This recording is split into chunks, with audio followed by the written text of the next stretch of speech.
কি আছে আমি অত তদন্ত করিনি আর অত জানিও না, তবে এটুকু শুনেছি যে হিন্দু ধর্মে যদি নারীরা বিয়ের আগে জেনা ব্যভিচার করে নাই আর যদি ও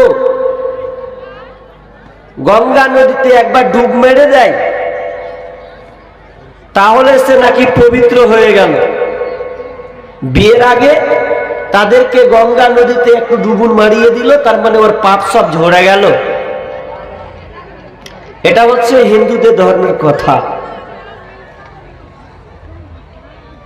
কোরআন কি বলেছে অবৈধ সম্পর্কে, চলেন একটু দেখে নিন।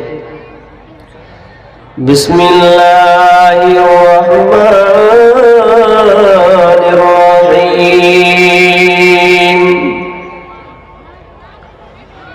ওয়ালা তাকরাবুজ জিনা ইন্নাহু কানা ফাহিশাতাও ওয়া সাআ সাবিলা। আল্লাহ সুবহানাহু ওয়া তাআলা বলেন, খবরদার তোমরা জিনার নিকটবর্তী হবে না। ওয়ালা তাকরাবুজ জিনা ইন্নাহু কানা ফাহিশাতাও ওয়া সাআ সাবিলা। নিশ্চয় এটা এমন একটা নিকৃষ্ট পথ যে কেউ ফাঁদে পড়লে সে বিপদগ্রস্ত হবে। প্রথমে আল্লাহ সেন্টেন্সটা ব্যবহার করছেন কিভাবে, আয়াতটা কিভাবে রয়েছে, ওয়ালা তাকরাবুজ জিনা, তোমরা জিনার নিকটবর্তী হবে না। আল্লাহ কিন্তু এখানে বলেনি জিনা করিও না, আল্লাহ বলছেন জিনার নিকটবর্তী তুমি যাবে না। একটা করো না আর নিকটবর্তী যেও না, এর মধ্যে দুইটি বিষয় রয়েছে বন্ধুরে, এর মধ্যে ফারাক আছে। ওয়ালা তাকরাবুজ জিনা, তুমি জিনার ধার কাছে যাবে না, কারণ তুমি যদি একবার জিনার দিকে ঝুঁকে দিয়ে দাও তাহলে তোমার বাঁচার কোনো পথ নাই। জিনা কত খাতারনাক জিনিস গো, বলছে ওইখানে যেও না, পাই ফেলিও না। কত খাতারনাক। জেনা কাকে বলা হয়, জেনা কোনখান থেকে শুরু হয়?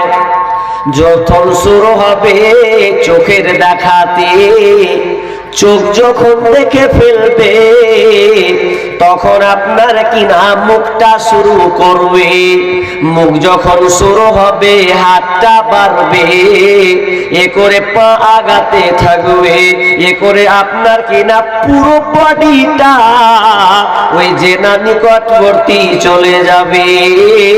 যেমন একটা জাল যখন কোনো আপনার কিনা জেল অর্থাৎ যারা মাছ ধরে বেড়ায়, যখন তারা মশারি দিয়ে যখন মাছকে ধরা হয়, যখন এক চান্সে যেই জায়গায় ফেলা হয় গোল করে পড়ে ওর মধ্যে যা আসবে তা ওই মশারি জালের মধ্যে ঢুকে যাবে। ঠিক তেমনি ভাবে যদি কোনো পুরুষ কিংবা মহিলা জেনারে পুরোপুরি ঢুকে যায় তাহলে তার বের হওয়ার কোনো রাস্তা নাই। এই জন্য আমার আল্লাহ বলেন, ওয়ালা তাকরাবুজ জিনা, তোমরা জিনা নিকটবর্তী হবে না।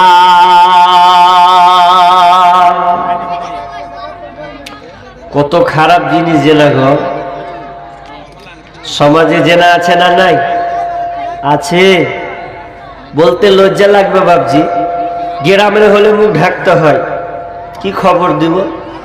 আমাদের মুর্শিদাবাদের সবচাইতে তো বেশি জেনার কারখানা শুরু হয়ে গেছে।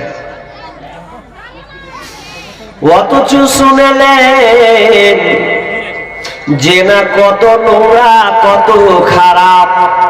দুনিয়াতে এর শাস্তি আছে, এর শাস্তি আছে, আখিরাতেও তার শাস্তি আছে। দুনিয়াটা আগে বলে দি, বিশ্বনবী বলছেন কেউ যদি বিয়ের জিনা করে দেয়, কোন ছেলের সঙ্গে ব্যভিচারে লিপ্ত হয়, কোন মেয়ে কোন ছেলে মেয়ের সঙ্গে যদি ব্যভিচারে লিপ্ত হয়, তাহলে বিশ্বনবী বলছেন বিয়ের আগে যদি ধরা পড়ে যায় তাহলে তাকে 100 বেত্রাঘাত 100 লাঠি প্রহার করতে হবে। বিয়ের আগে যদি জেনা করে ওকে 100 লাঠি মারতে হবে। কিন্তু এখন আর বিচার ওগুলা নাই, আগে ছিল, ছিল না, এখন নাই, টাকার খেল এখন, টাকা। বিয়ের আগে যদি ধরা পড়ে তো মরণ সর্দারেরা 3 ভাগে ভাগ করেছে। বাবজি মরণ সর্দারের রাগ করিয়ে না, 3 ভাগে ভাগ করা আছে। এক গেলা হতো ধরা পড়েছে তো শাশুড়ি ওকে শিখেছে, জামাইকে, নতুন শাশুড়ি শাশুড়ি শিখেছে এক কাজ করছি জামাই বাবজি তলে সোয়েটার পরলাম, তলে সোয়েটার পরলাম, যখন ভাতাম ভাতাম মারবে সহ্য করতে পারবে না। শাশুড়ি শিখেছে গো, তখনই পড়ে নিল, তখন ওকে 100 লাঠি করছে, যখনই মারবে ক্যাক করে উঠবে। তাহলে একটু ময়ে দিয়ে যদি হয় পাটান করে এক করে মারছে, 10 খানটা ছড়ি নিয়েছে একসাথে মারছে, আর এই ছড়া ব্যথা পেয়েছে কি না পেয়েছে ক্যাক করে উঠছে, গেলি 100 লাঠি হয়ে গেল। এটা একটা বিচার। তো বিচার এভাবে করলে তো হবে না, কিভাবে করতে হবে বলছি আপনাকে। বিয়ের